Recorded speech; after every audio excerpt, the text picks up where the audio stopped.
Kalau kita bicara aplikasi tadi ya, sekarang kan juga sebetulnya bank-bank konvensional dalam tanda kutip juga mengembangkan aplikasi juga gitu, dan mungkin dari sisi user experience juga bagus gitu.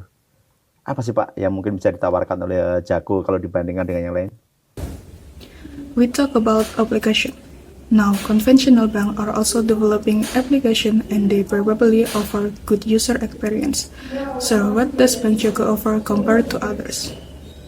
Kami pertama menawarkan integrasi dengan partner, Pak. Karena integrasi dengan partner itu, misalnya seperti tadi Pak Masiro sempat menyebutkan GoPay, Gojek gitu ya. Kami punya integrasi dengan partner itu seperti Bibit dan Stockbit juga. First, we offer integration with partnership.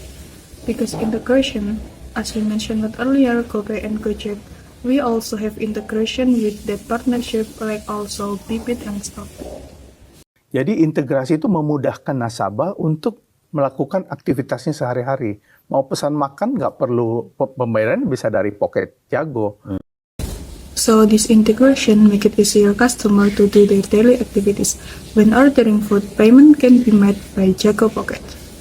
Kemudian yang kita tawarkan lagi selain itu di Jago itu punya kelebihannya adalah bisa punya banyak kantong, Pak. Iya, kantong itu sangat powerful. Kita bisa punya kantong dengan banyak orang, bahkan kantong itu bisa menjadi kantong bersama. Another advantage we offer at Jago is the ability to have multiple pockets. These pockets are powerful. We can have pockets with multiple people and they can even become shared pockets. Nah, itu yang membedakan kami, Pak. Jadi kami harus punya unique value proposition yang berbeda daripada bank-bank lain. Well, that's what make it different. So we should to have a unique value proposition that different from other banks.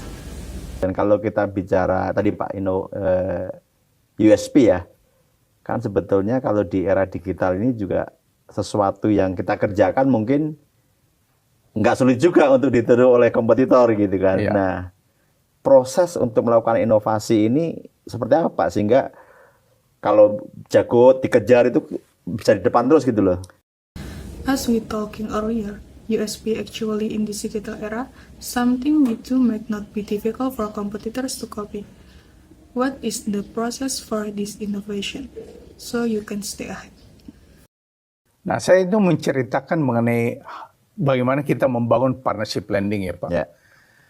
Partnership lending kita tuh kita berpartner dengan banyak sekali mitra-mitra yang berbeda-beda. Produknya berbeda. Jadi dari awal waktu kita bangun itu, gimana supaya bisa berhasil, adalah kita harus memenuhi kebutuhan dari partner. Earlier, I told you about how we build our partnership lending. Partnership lending means we partnering with many different partners and different products. So from the very beginning, our goals is to meet our partners' need. Nah, partner itu kadang-kadang datang ke kami, Pak.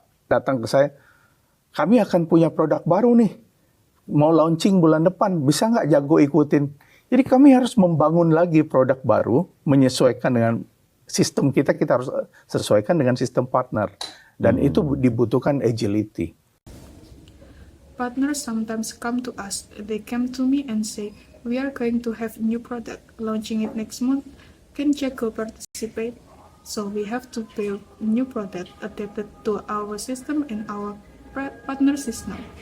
And that require agility. Dan kami itu membangun model yang sangat agile. Sehingga mungkin itu Pak yang akan menjadi keunggulan kami ke depannya. We have built a very agile model, so maybe that will be our future advantage. Jadi pembeda ya. Iya, jadi membedakan. Karena partner pengen buat produk apapun kita bisa ikutin. Kita cukup agile untuk bisa mengikuti Keinginan partner.